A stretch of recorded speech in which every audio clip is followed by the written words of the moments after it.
Hey guys, welcome back to another video. I'm Dr. Zombrain, and I got a new one for you today. New series, Hytale. We are officially, this is the first video of 2026. So excited to get into it with you guys. New setup. I know you guys aren't seeing the new setup. If anything's a little messy, I'm still cleaning, but I really wanted to do this for a video going over this. I got a new computer. It's great. It's actually phenomenal. I went from a 1050 Ti to a 5070. I also now have 32 gigabytes of DDR5.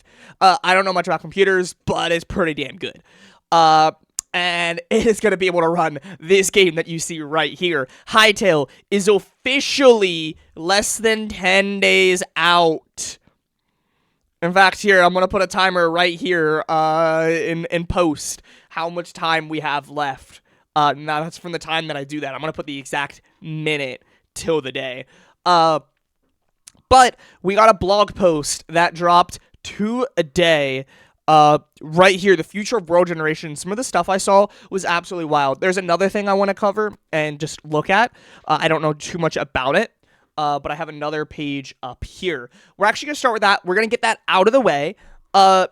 So I didn't pull it up, but if you guys have been following with the news, Simon, the main developer, slash owner, released a post of what one of the developers was doing in his spare time for fun. And he made like a top-down roguelike as a Hytale mod. And I'm like, this is exactly why this game is going to take all of my time from me. Because it's not only going to have great replay value, obviously it's an early access, so it's going to be broken, it's not going to be polished, but like when this game comes out, like there's going to be no other game I'm going to want to play. Because if you guys follow my podcast, that's what I say about Fortnite all the time, but here we are, we still don't have the tools. This game already has the tools, and it's not even out yet. And by that, we got CurseForge. Now, many of you probably know what CurseForge is. If we look right here, we got Minecraft with 250,000 mods and 99.2 billion downloads. Then we got World of Warcraft with 8 billion downloads, 3 billion, We even got, like, Hogwarts Legacy. But we already have Hytale. Now, obviously, there's no mods here yet. Here, let me move this. See, we got Hytale mods. Obviously, we have no mods yet. The game's not out yet. But the fact that there is going to be Hytale support day one is insane to me. And so exciting. Create studios, I don't know. So we're going to close out of that. But the main thing I'm here today is the future of world generation. We got this massive blog post. There's some videos, there's some images, and we are going to read all of this. Now, not all of this I will understand. They definitely go into a lot more depth in some of these, but pretty much there is one. So I'm not sitting down and dealing with that right now. I'm going to cut that out, but pretty much I tried to log into Twitter and it didn't work, and I'm not about to sit here and try to reset my password.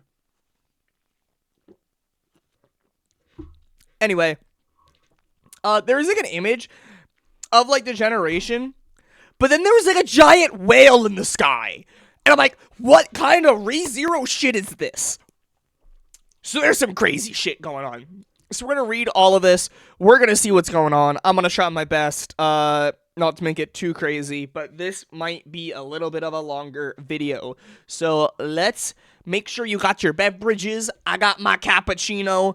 Grab your popcorn if you want some, because this is honestly fucking movie level quality shit that we're about to see. And let's get into it. The future of world generation. And from what Simon was saying, this would change the block space forever. And I don't think he means just like in Minecraft, but just in survival games like this is going to change how world generation is perceived. Hello, I'm Dan, the world generator engineer here at Hytale. Today I'll be joined by Amber, one of our designers. We'll be taking you through our world generation today, through the lens of engineering and design. In this post, we want to discuss where we are right now and where we're going. Currently, we have 2 world generations in Hytale. Version 1 was developed in 2016 to 2020 and served as a prototype to understand our generation's needs. It produces playable results in the exploration mode, that's like the survival mode, but we eventually ended up hitting barriers when we tried to create more zones and more complex biomes. Version 2 has been developed since 2021 to address barriers and we previously faced and enable us to archive or achieve our global design goals. Version 2 will be completely replace version 1 once we're ready, and we will be will be the generator we support going forward. So, again, if you guys have been around, because I even see in some of the comments on this stuff on Twitter, I thought Hytale was supposed to be canceled. Hytale is back. It is coming on January 13th, early access, not the full game. They've only had it in their hands for 7 weeks, and they're 4 years behind, because in that 4 years, they were making a new engine, but we're going back to the original, more playable version. But it's still buggy. There's still a lot of problems. Pretty much version 1 was what they made, then it was bought out, they made a new engine, that's what version 2 is, which is better, but it's not quite stable, so there's that. But there's a lot of changes and stuff going on, and version 2 just allows them to do a lot more. Hytale will launch with exploration mode on version... Oh, that's right. That's the other thing I wanted to say. With the mods that I was talking about earlier, what a lot of people are saying is Hytale is going to be a lot more like Roblox. And I don't mean that in like a game for games, but it's going to be more like an engine. It's made by modders for modders. We're going to be getting so much content, but we're still going to have the survival element. Think something like Terraria, right? Terraria has like this main game, but it's made so easy to mod on the PC version, and it just adds so much. And apparently the way mods are going to work on this game is you can get a mod that like a custom world with a custom 100 biome type of thing only for that mod. But if I want to play with my friend, I can install it real quick, open up a server, I don't need to pay for it or anything, and then they just hit one click and boom, they're in a brand new world that they've never seen before. It's gonna be crazy. But it looks like Hytale launched with exploration mode on version 1 because it already has many biomes and content ready to go. We're now in the process of creating Orbis on V2. Once completed, V2 will become the primary world generator, and you will enter new world of Orbis. Version 1 will eventually stop generating chunks, but your old V1 worlds will still be accessible. In the meantime, players will be able to see and experience version 2 content that is under the construction by visiting fragments of Orbis through gateways in exploration mode. Then, once we are ready, we'll be testing in pre-release build for the world of Orbis. So we got lots of videos that I want to go through. And holy shit!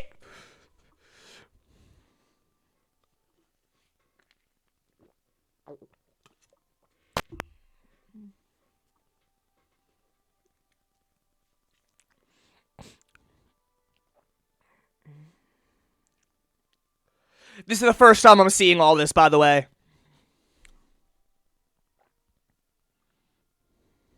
Actually, let's full screen this.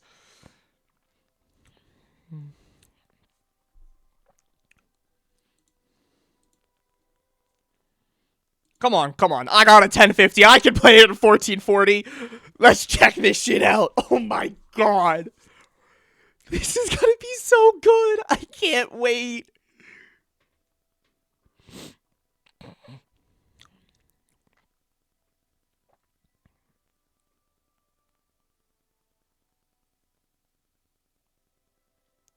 Please let this be the in-game music. This shit's giving me goosebumps. The taiga biome. Oh boy. Explorer's view. World generation. Erosion effect example. Flyover showing the erosion effect at the transition between the river and forest biomes.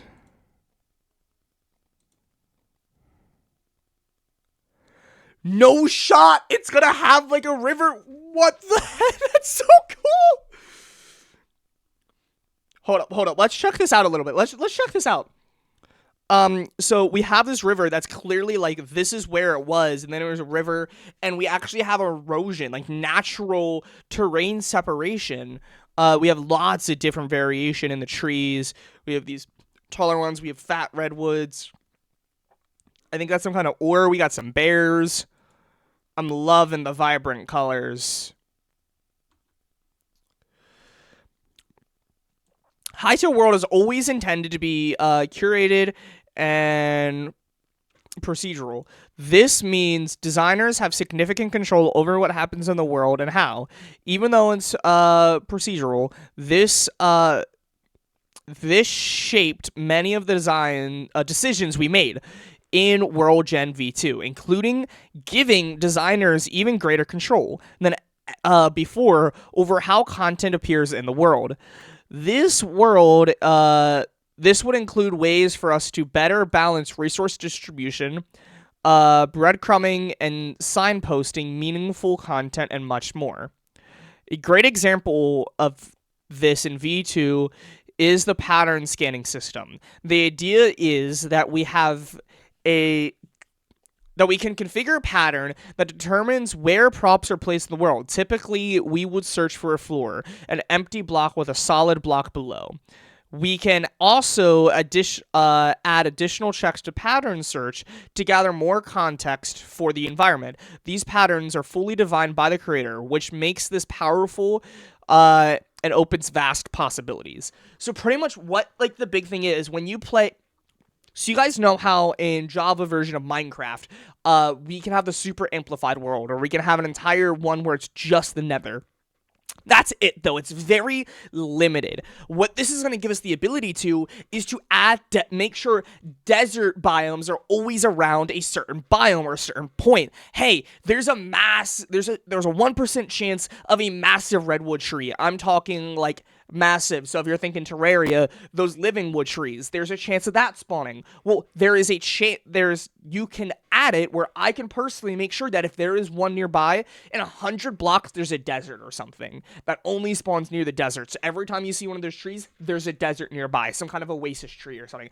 I can choose that. It gives me the ability to. That's what I'm understanding. Don't quote me because again, I don't quite know, but I think that's where it's going. It gives me a lot more choice in how the world affects. Or I can not have that erosion and I can make that a lot more old school Minecraft, or I can make it very natural in that type of sense and like have so much erosion going on for biome transfers. So maybe between like a mesa and a forest, there is obviously a river, the Colorado River type of thing that broke in between those two.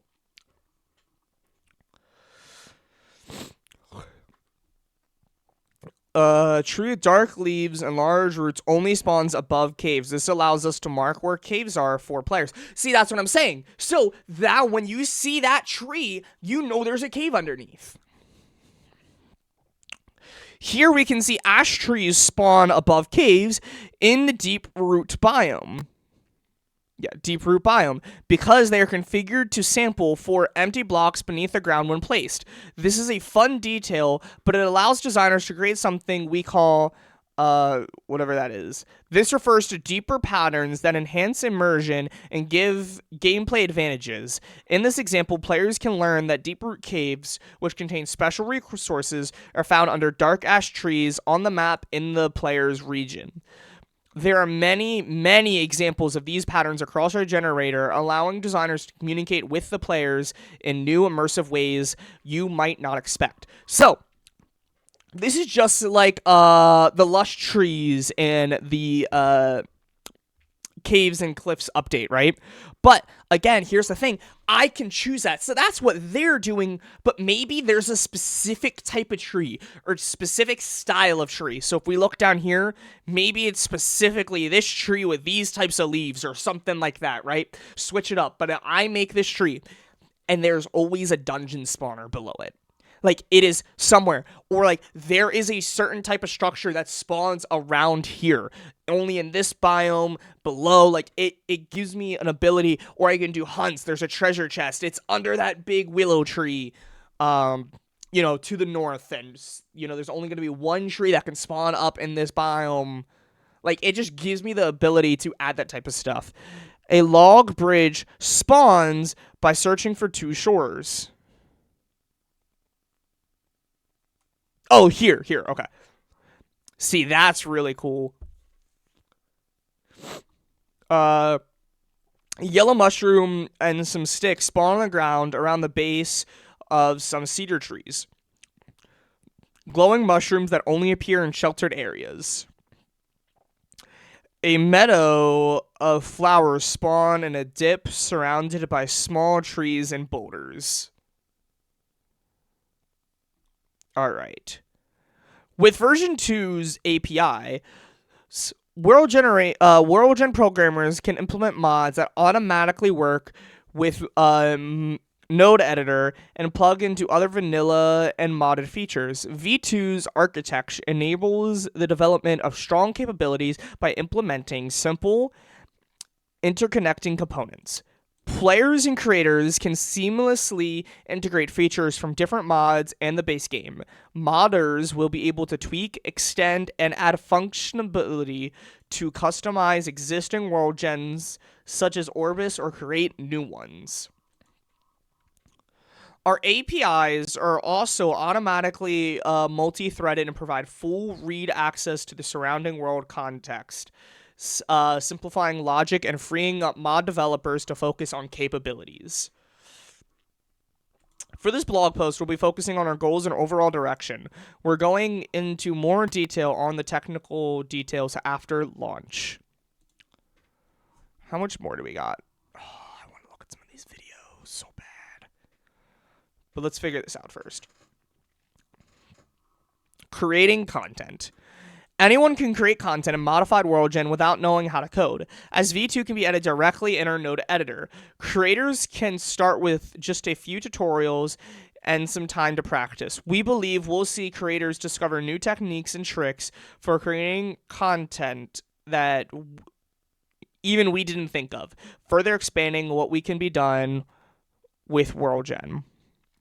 With our visual node editor, creators can build advanced procedural content by configuring and linking simple nodes. When editing WorldGen, the world live reloads in-game to reflect the changes made within the world editor. This is all to make creating advanced biomes easier and faster, bridging the gap between developers and creators. So with what I've seen with this type of editor right here, this reminds me of something like Scratch.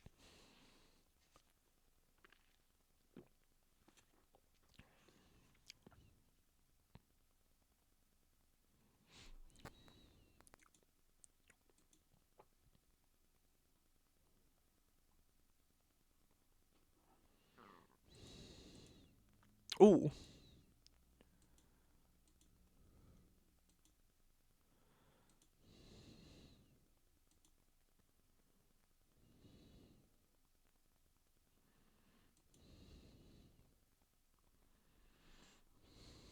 Alright, so where was that before?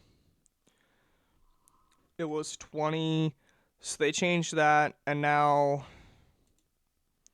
it's very excessive. So we can very easily change that, change the gradients.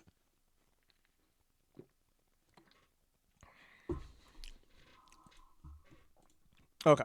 The creator has created a basic biome in Emerald Wilds, and it is editing the terrain. Creators can control each biome's terrain shape independently and with high precision. In between biomes, the terrain shape transitions from one to the other, blending features seamlessly. Biomes can also customize the terrain as it approaches the edge to customize biome transitions further.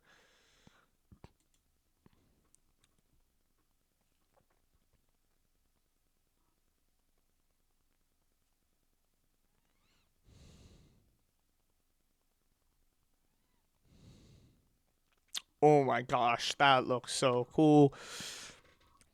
Adding natural rocky surface to a cliff. Creators can fully control which materials the terrain is made of by assembling material provider nodes. Material provides function as logic nodes. with configurable rules in terrain context, such as block depth below ground or the amount of empty space above ground.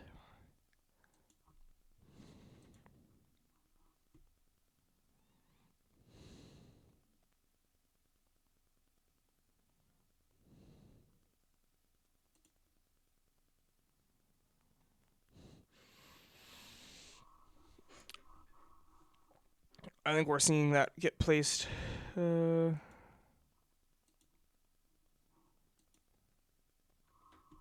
Okay. Grass material is restricted to not spawn where there is less than 10 blocks of air above. Okay, I see. That's what was happening. With props, creators can generate localized content such as points of interest, POIs, vegetation, and decorations with precise control over the placement, rules, and distribution in the world. Props are distributed on a custom procedural point grid, and at each point, a customizable set of rules determines the best placement. The content generated by props can be sourced from prefabs or more procedurally depending on the creator's approach. Increasing the size of a forest patches by editing tree location marks.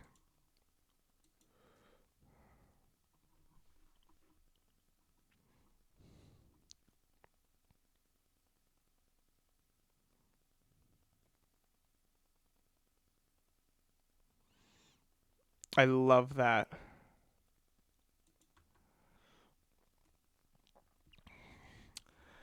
We've designed the assets that create the world to allow creators to add and edit terrain, props, biomes, and zones as easy as we do.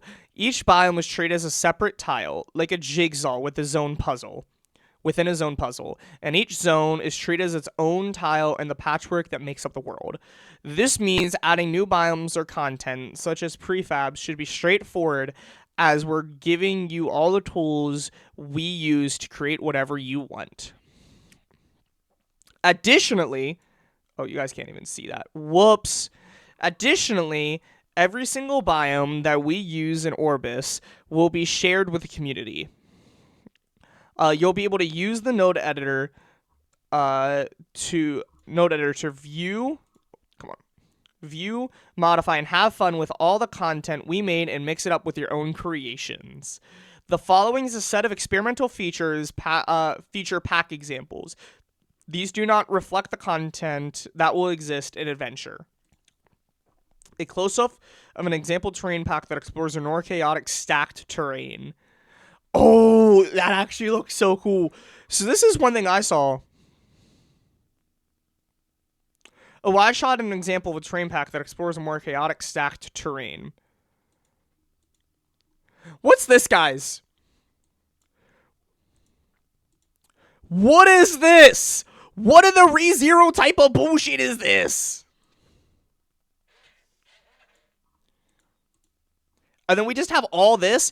Like, I know we won't see it in Adventure, but this is what I mean by replay value. Like, it's gonna be like I can play the main game, but I can do fun challenges on super amplified world. Like, this looks like the Farlands, but this is just the world. Look at how awesome this is. Like, this is absolutely some amplified survival Minecraft.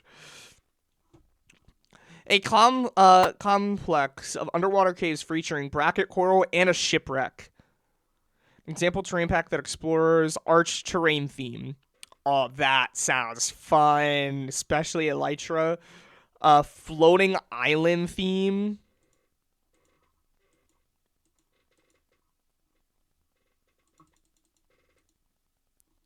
Oh my gosh. Procedure generated a set of rings in an alien world. Excuse me?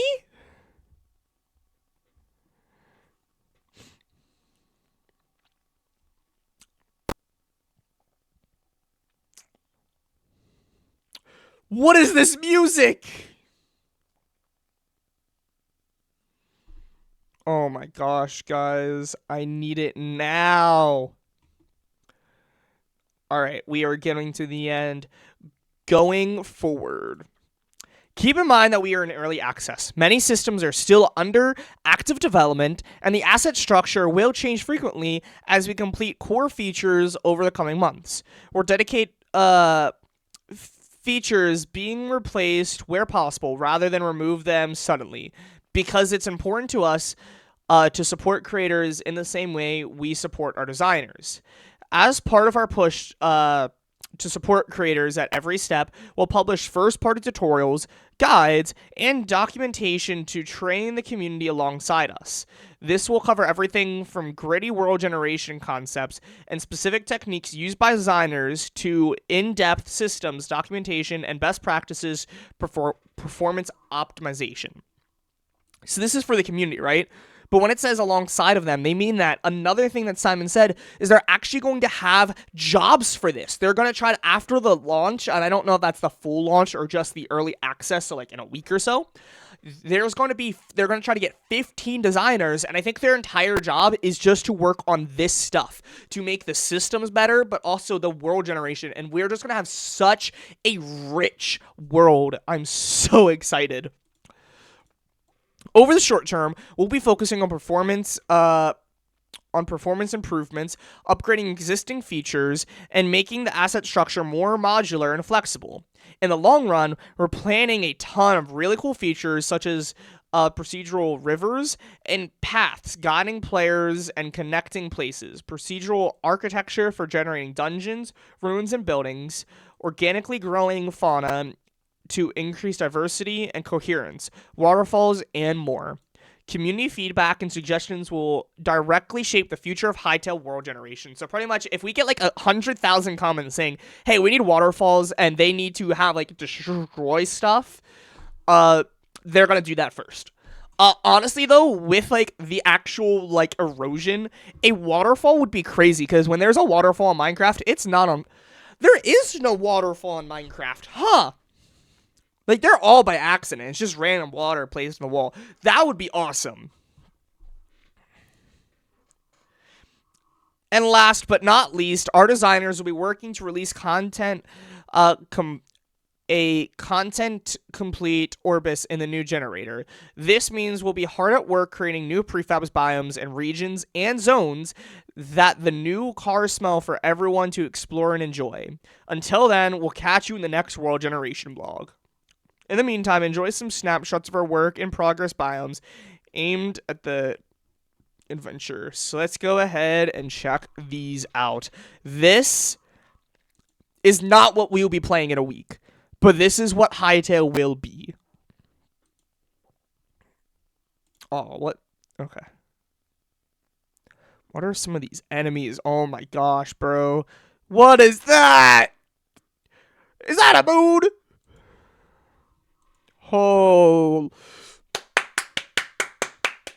that right there is where I'm living. What the hell? Oh, there's a house up there. Okay, okay.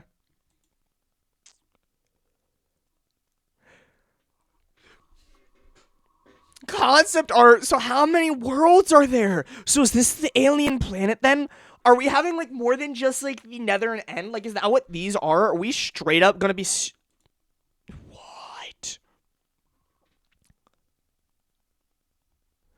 So, like, I haven't been keeping up super in depth, and there's so much that I've been missing. But, holy moly guacamole.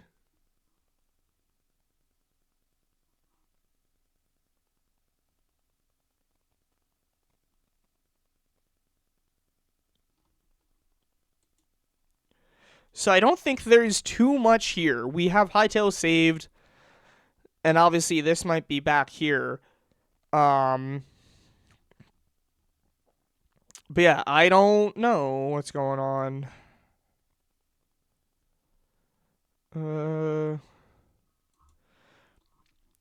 So we got here, there is a, there was a requirements. We'll talk about this real quick. This is important. We'll end off with just letting you guys know what you need to play Hytale, so that way you guys can kind of prep it out. we won't read through everything, but I'll read this part here. Hytale PC performance and system requirements. As we get closer to launch, many players have asked what kind of hardware Hytale requires. Our goal is clear. Make the game broadly accessible while still supporting the scale, simulation, and modability that defines Hytale. Remember that we are still working on performance improvements. Again, so with the new engine, I think this is one of those things that would have fixed because the new engine was supposed to be native for console. Like, they'd be able to do that right away. That will be happening with this engine. It would just be a little bit farther down the line. Again, we are going back in time a little bit. We're trying to catch up because there's so much time where we're redoing stuff, and we from what I understand, we were not at that point where we were even when the trailer dropped. So, like, we're playing catch-up a little bit. So, there's going to be things like optimization, performance, that will have changed because the game will run better, but right now, it's just not going to perform the best. Like, it's going to lag, it's going to have some problems, it's not your PC per se, it's just not optimized yet, but it will be, compared to something like Minecraft, where here we are, like, literally almost 20 years later, it's not like that. But eventually, in time, it will be. You can scroll down to the recommended requirements for a TLDR. Hytale is not a simple game for computers, so we can try to explain as much as possible. We've actively worked on bringing Hytale to Linux and Macs as possible. That has actually been posted as well. I'll see if I can find that. If not, I'm going to have a few links to stuff in the comments, and I'll make a title, like what that Twitter post is. It's going to be some Twitter post from some of the developers, from Simon himself, like that, if that's not in one of these. So system requirements, Hytale requires both a 64-bit processor and operating system. Minimum, targeting 30 FPS at 1080. Recommended, targeting 60 on low preset, 60 plus, 1080 on high presets. Recording streamers, stable frame rate with high quality video capture and streaming at 1440p. These categories reflect actual in-house testing across low-end integrated GPUs, mid-range laptops, and high-end recording setups.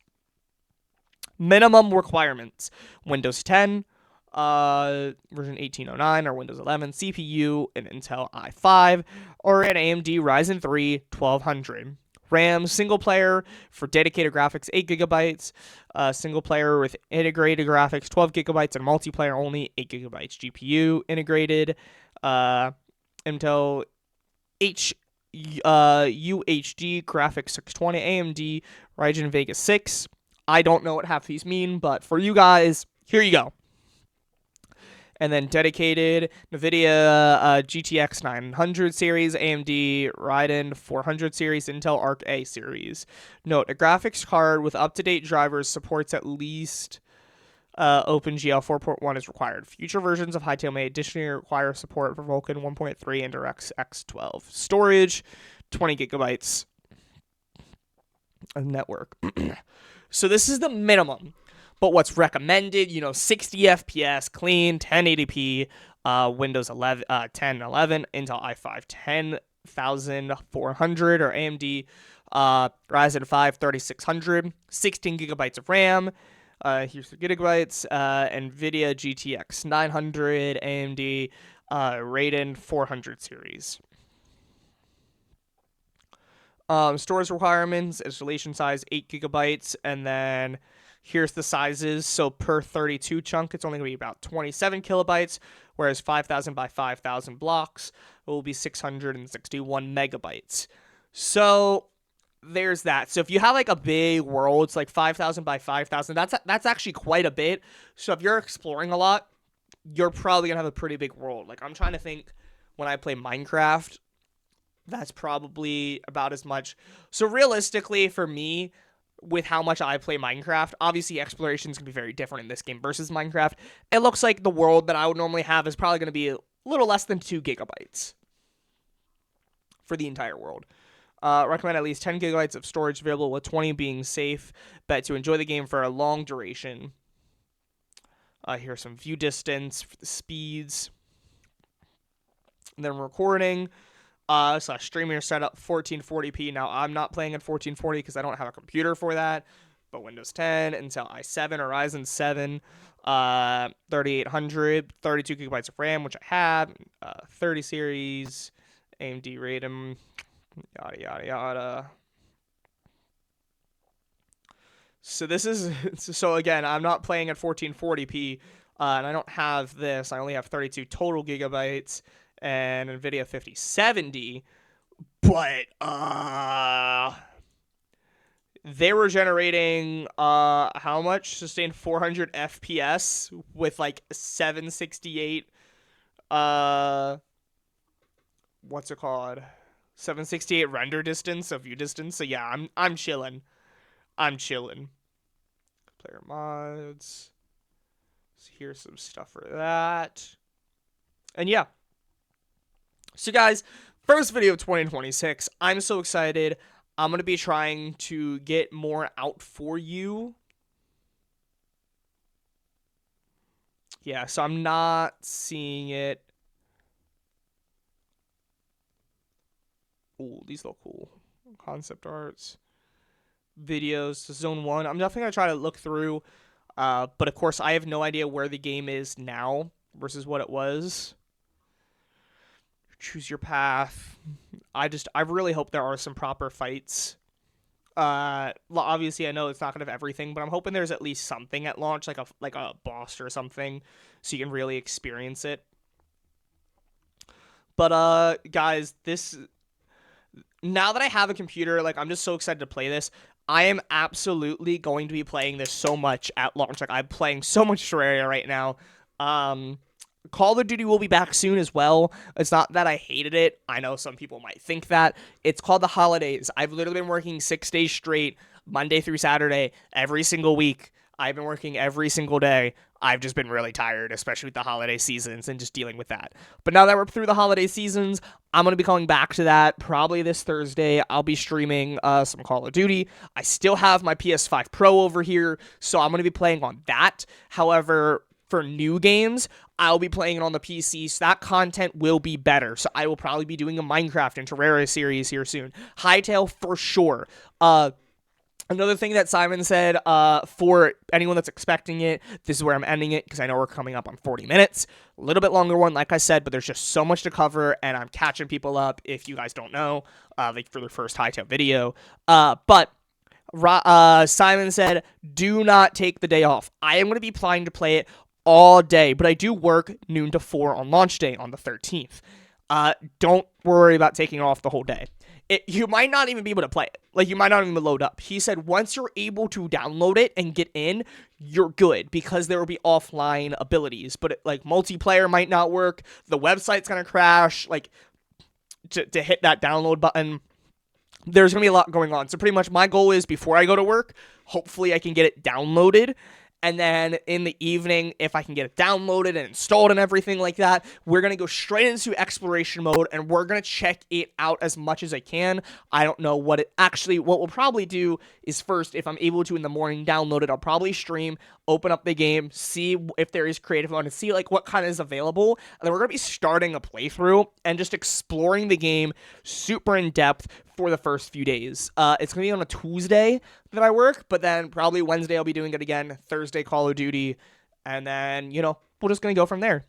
But guys, I hope you guys had a good new year. I hope you had a good Christmas. I hope your 2026 is treating you well. Thank you so much for watching, and I'm so excited to play these games and just experience a whole new world with y'all in the big 2026. Thank you so much for watching. Catch you later. Peace.